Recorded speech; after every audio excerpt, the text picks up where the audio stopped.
السلام علیکم، good morning آپ سب کو ہم خوش آمدید کہتے ہیں. آج بڑی اچھی خوبصورت صبح ہے اور امید کرتے ہیں کہ آج کا آپ کا دن بھی بڑا اچھا اور خوبصورت گزرے گا. مائی ماسٹر کرکٹ کوچ سبی اظہر بھائی صاحب میرے ساتھ موجود ہیں.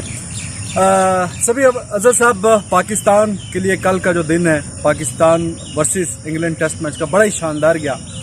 پہلے تو میں چاہوں گا کہ آپ پاکستان کی بیٹنگ پہ ذرا بات کر لیں. ٹھیک ہے، شان مسعود نے رنز کیے، بابر نے کیے، شاداب نے اچھے رنز کیے، لیکن صرف 3 ہی بڑے رنز ہیں پاکستان کی اننگز میں.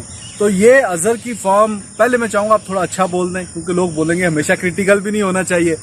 اور پھر جو تھوڑا سا کنسرن ہے اظہر علی کی فارم کو لے کے، اسد شفیق 2 بڑے پلیئر ہیں، 2 ایکسپیرینس پلیئر ہیں، اور جیسے یونس اور مصباح کے جانے کے بعد میں سمجھتا ہوں کہ ان کو جو سٹیپ اپ کرنا چاہیے تھا ویسا کیا نہیں ہے. کیا کہیں گے؟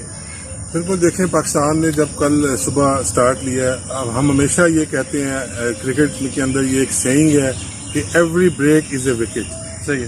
تو چاہے وہ دن میں کوئی لنچ ہو یا ٹی ہو، اب اوور نائٹ وہ پاکستان جب آیا صبح تو بہت جلدی شاٹ کھیل گیا ہے بابر اعظم.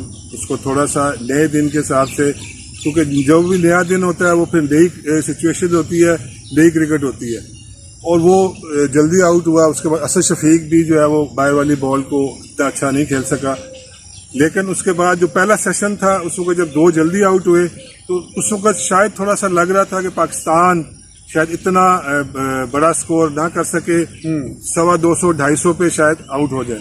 لیکن اس کے بعد جو چھٹی وکٹ کی پارٹنرشپ ہے اس کی شاداب کی اور اپنا شان مسعود کی، اس میں بہت زیادہ کریڈٹ جو ہے وہ شاداب کو بھی دوں گا. کیونکہ شاداب جس طرح آ کے اس نے اٹیکنگ کرکٹ کھیلی ہے اور فیئر لیس کرکٹ کھیلی ہے، اور اسی نے پھر بہت زیادہ سپورٹ دی شان مسعود کو کہ وہ بھی تھوڑا اپنے شیل سے باہر آیا اور اس نے بھی شاٹس کھیلے اور ایک بہت زبردست. دیکھیں یہ جو شان مسعود کی جو اننگ تھی یہ ایک ٹچ آف کلاس تھی. صحیح ہے. اور sheer of determination, hard work, اس نے اتنا زیادہ لمبا اپنے آپ کو وکٹ کے اوپر سٹے کیا اور اس نے یہ بتایا کہ میں ٹیسٹ کرکٹ کے لیے ایک بہت سوٹیبل پلیئر ہوں.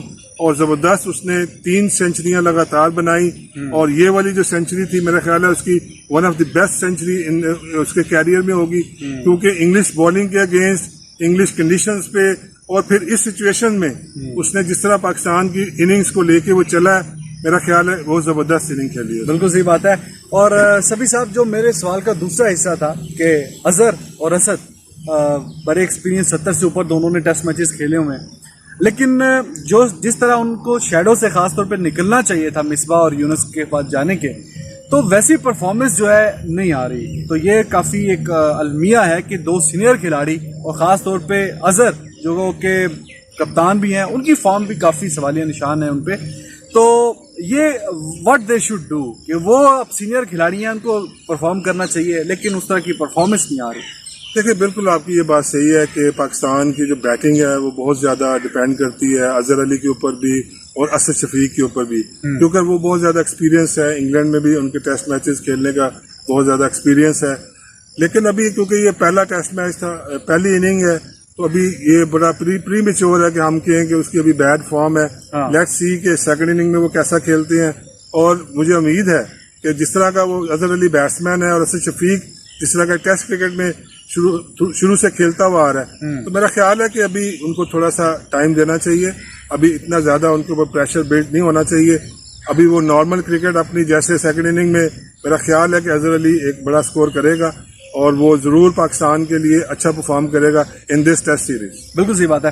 اچھا، بالنگ پہ میں آپ سے سوال پوچھوں گا پاکستان کی بالنگ پہ، لیکن اس سے پہلے میں چونکہ آپ کوچ بھی اتنا اپنے ایکسپیرینس ہے آپ کا، تو یہ جو کل ایک سوشل میڈیا پہ کنٹروورسی چل رہی کہ سرفراز کو بھیج دیا پانی پلانے کے لیے، تو آپ نے ڈگ آؤٹ میں جب بیٹھے ہوتے ہیں، ظاہر ہے کوچ بھی اور سارا وہ بیٹھے ہوتے ہیں، تو کوئی بھی کھلاڑی چلا جاتا ہے یا اس میں کوئی ڈسگریس کی کوئی بات ہے ویسے کہ بھیج دیا ان کو؟ تو دیکھیں یہ مجھے سمجھ نہیں آئی کہ یہ بالکل ان پروفیشنل بات، جس نے بھی یہ بات کی ہے ویری ان پروفیشنل. کیونکہ میں نے خود دیکھا ہوا ہے، میں راولپنڈی میں سائیڈ میچ تھا، اس میں برائٹ لارا نہیں کھیل رہا تھا. پورا دن تولیا لے کے اور پانی لے کے وہ اندر باہر آتا رہا. اس میں کوئی اس کی ڈسکریس, وہ ٹاپ کا پلیئر تھا, دنیا کا ٹاپ کا, اور ویسٹ انڈیز کا مین پلیئر تھا. اسی طرح میں نے اسٹیو واک کو 97 میں راول پنڈی میں دیکھا ہے ان اے 4-day میچ. یہ نہیں کہ وہ ڈراپ ہوا تھا, وہ خود باہر بیٹھا ہوا تھا, لیکن اس نے یہ نہیں کہ میں اب کپتان ہوں, میں باہر بیٹھا ہوا ہوں تو میں نے کچھ نہیں کرنا. وہ بالکل پورا دن جاتا رہا, اندر آتا رہا, باہر. تو یہ جو پروفیشنل ہوتے ہیں یہ کبھی بھی اس چیز کو مائنڈ نہیں کرتے ہیں, because this is the part of cricket.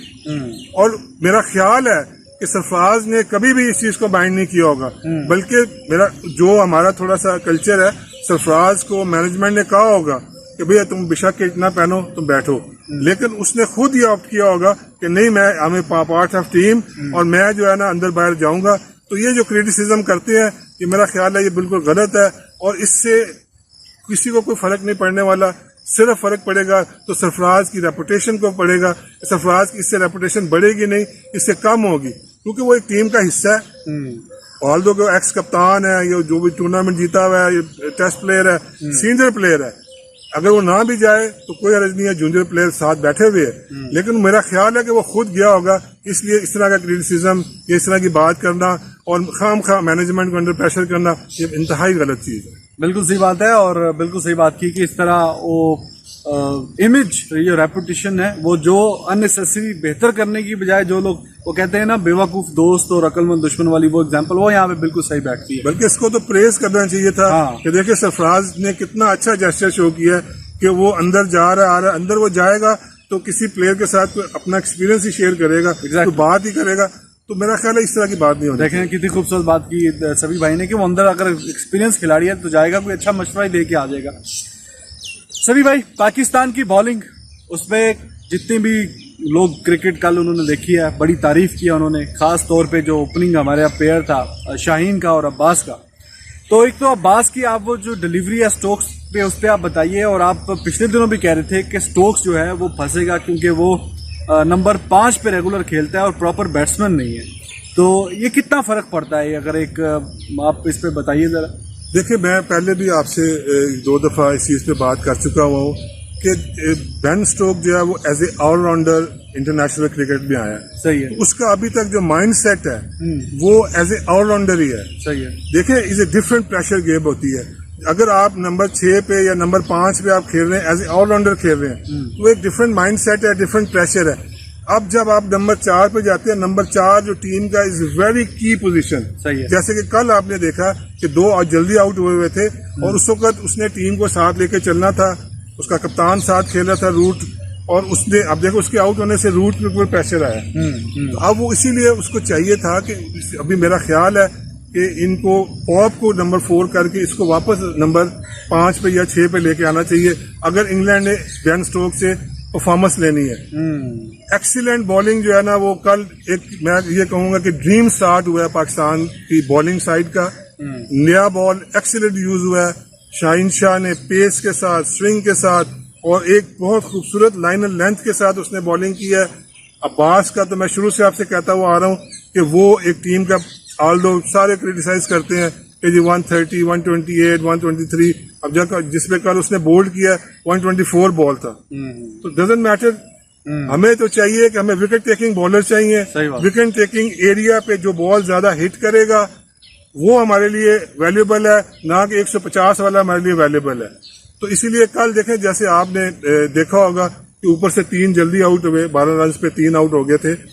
اور پھر جب شاہین شاہ, ٹھیک ہے, بہت زیادہ اس پہ بھی تھوڑی سی بات ہو رہی تھی کہ شاہین شاہ جو ہے وہ اس نے ریٹک بالنگ کی ہے, ٹھیک ہے, ابھی 17 سال کا 18 سال کا نسیم شاہ کی بات کر رہا ہوں. نسیم شاہ کیونکہ وہ تھوڑا ایکسائٹیڈ تھا, ٹھیک ہے, اور بہت زیادہ کیونکہ وہ آج کل میڈیا کی نظروں میں ہے. سیم سچویشن میں نے شعیب اختر کے ساتھ بھی دیکھی ہوئی ہے. اچھا. شعیب اختر بھی جب شروع میں تھا تو وہ اسی طرح تیز تیز تیز, ٹھیک ہے, باؤنسر ادھر سے جا رہا ادھر سے جا رہا ہے. تو بہت دفعہ میں نے اس کو کہا کہ شعیبی آگے سے جو ہے نا آؤٹ کرنے والی بالنگ کرو اور تیز کرو. میں نہیں کہتا کہ تیز نہیں کرو, تمہارا خوف ایک دہشت رہنی چاہیے. یہی سیم اب نسیم شاہ کے اوپر ہے کہ نسیم شاہ کو اپنی پیس کو یوٹیلائز کرے ٹو گیٹ وکٹس. بالکل صحیح, ٹھیک ہے, اس نے وکٹیں لینی ہے. کراؤڈ کو یا میڈیا کو یا دنیا کو امپریس نہیں کرنا ود ہز پیس. اگر وکٹیں لے گا ہی ول ریٹین ہز پوزیشن. ادروائز باہر کافی سارے بالر بیٹھے ہوئے ہیں, اس کو وکٹیں لینی ہے. آج میرا خیال ہے کہ ٹیم مینجمنٹ نے اس کے ساتھ بات کی ہوگی اور ٹیم مینجمنٹ نے اس کو سمجھایا ہوگا کہ آپ جس لائن کے اوپر دیکھیں, اس کے پاس بڑا اچھا اگزامپل ہے اس کا جو شاہین شاہ اور عباس جس لائن اینڈ لینتھ پہ کر رہے ہیں, اس کو وہ لائن اینڈ لینتھ مینٹین کرنی ہے. اس کے پاس ان دونوں سے ایکسٹرا پیس ہے. اب اس پیس کا تبھی فائدہ ہے کہ وہ وکٹ ٹیکنگ ایریا کو زیادہ سے زیادہ ہٹ کرے گا اور اس پیس کے ساتھ ہی ول گیٹ وکٹس. تو ابھی اتنا ڈیسپریٹ نہیں ہونا چاہیے. میرا خیال ہے day by day he will learn. اب کل آج وہ میرا خیال ہے کہ بہتر بالنگ کرے گا. بالکل صحیح بات ہے. سیکنڈ لاسٹ کوشچن میں آپ سے پوچھوں گا سبھی صاحب, 2 اسپن بالر پاکستان نے کھلائے ہیں, تو جو ہم نے ابھی تک دیکھا ہے کہ بیسٹ کے بھی کچھ گیند ٹرن ہوئے اور اسپن بھی ہوئے, اور یاسر شاہ کے بھی کچھ ڈیلیوریز جو انہوں نے ایئر دیا اس کو, تو وہ ہم نے دیکھا ٹرن ہوئے. تو کیا سمجھتے ہیں کتنا یہ ابھی خیر دیکھنا ہے کہ یہ فیصلہ کیسا ہے, لیکن کیا سمجھتے ہیں پچ کی کنڈیشن دیکھتے ہوئے کہ ویلیویبل ہوں گے 2 اسپنر؟ بالکل جیسے مجھے لگ رہا ہے کہ جیسے کل بھی میں نے جب میں میچ دیکھ رہا تھا تو 2-3 جگہ میں نے نوٹ کیا ہے کہ تھوڑا سا ڈسٹ اڑی ہے. صحیح ہے. ایون جس بال کے اوپر شان مسعود آؤٹ ہوا ہے اس بال کے اوپر بھی وہ تھوڑا سا ڈسٹ, اس کا مطلب ہے کہ تھوڑی سی کرنچی پچ ہو سکتی ہے آگے آنے والے جو دنوں میں. آج بھی میرا خیال ہے کہ بال اب اسپن ہونا شروع ہو جائے گا. تھوڑا سا یاسر شاہ کو بال کو تھوڑا سا ایئر دینے کی ضرورت ہے, تھوڑا سا ایئر دے تاکہ بال جتنی ایئر دے گا جتنا تھوڑا سلو پیس سے کرے گا اتنی زیادہ اس کو ٹرن ملے گی. اور اس میں اس پچ کے اوپر جو مانچسٹر کی پچ ہے اس میں تھوڑا سا اسپنرز کو ایکسٹرا باؤنس ملتا ہے. وہ تبھی ملے گا اگر فلیٹ بالنگ کرے گا تو پھر اس کو وہ والے باؤنس جو اس کا وہ ایڈوانٹیج لے سکتا ہے وہ کم ہوگا. تھوڑا سا ایئر کو دے گا, بال کو فلائٹ کرے گا تو اس کو اسپن بھی ملے گا اور بال میں باؤنس بھی ملے گا. اور میرا خیال ہے کہ یہ جو 2 اسپنرز والا فیصلہ تھا جو مجھے لگ رہا ہے جو میں نے پچ کی کنڈیشن تھوڑی دیکھی ہے وہ آج تھوڑا ویئر اینڈ ٹیئر ہوگا اور وہ ہیلپ کرے گا پاکستان کو especially in the 4th inning جب وہ ایک بڑا ٹوٹل چیز کرنے جائیں گے تو میرا خیال ہے پاکستان کو وہ ہیلپ کرے گا یہ 2 اسپنرز والی. بالکل صحیح بات ہے. سبھی صاحب بس یہ بتا دیجیے کہ پاکستان کا بھی بڑا اچھا دن گزرا اور جو دوسرا دن تھا پاکستان کے نام رہا, تو کتنا ٹارگٹ پاکستان کو لیڈ لینی چاہیے؟ دیکھیں ابھی جو سچویشن ہے 94 for 4 وکٹس ہے. اب یہاں سے پاکستان کو بالکل ڈھیلا نہیں پڑنا ہے. بالکل پاکستان کو اب ان کی ایک بیٹنگ وکٹ لینی ہے, اس کے بعد ان کے نیچے ٹیل ہے. ٹھیک ہے, اب ٹیل کو پاکستان ہمیشہ جو تھوڑا سا سیٹ بیک رہتا ہے کہ تھوڑا سا اننیسیسری رنز کروا دیتے ہیں. صحیح ہے. وہ اس ٹیسٹ میں ہم افورڈ نہیں کر سکتے ہیں. ٹھیک ہے, اس وقت ٹیم ان کی انڈر پریشر ہے. اب صبح کتنا ہم پریشر پھر ان کے اوپر بلڈ کرتے ہیں. ٹھیک ہے, through good bowling, good line and length and swing. آج تھوڑا سی مجھے لگتا ہے کہ دھوپ نکلے گی اور دھوپ بھی ہیلپ کرے گی ٹو فاسٹ بالرز کہ وہ بال کو ہمارا سوئنگ کریں گے اور ریورس کریں گے. میرا خیال ہے پاکستان کو آج 150+ لیڈ لینی چاہیے. جس طرح کی اب سچویشن ہے اس سے پاکستان کو بالکل اب ڈھیلا نہیں رہنا چاہیے اور اپنی گرپ کو لوز نہیں کرنا چاہیے. بالکل صحیح ہے جی. اسی امید کے ساتھ کہ پاکستان آج کا جو دن ہے تیسرے دن کا کھیل اس میں بھی ڈومینیٹ کرے گا. کل تک کے لیے اجازت دیجیے. اللہ حافظ.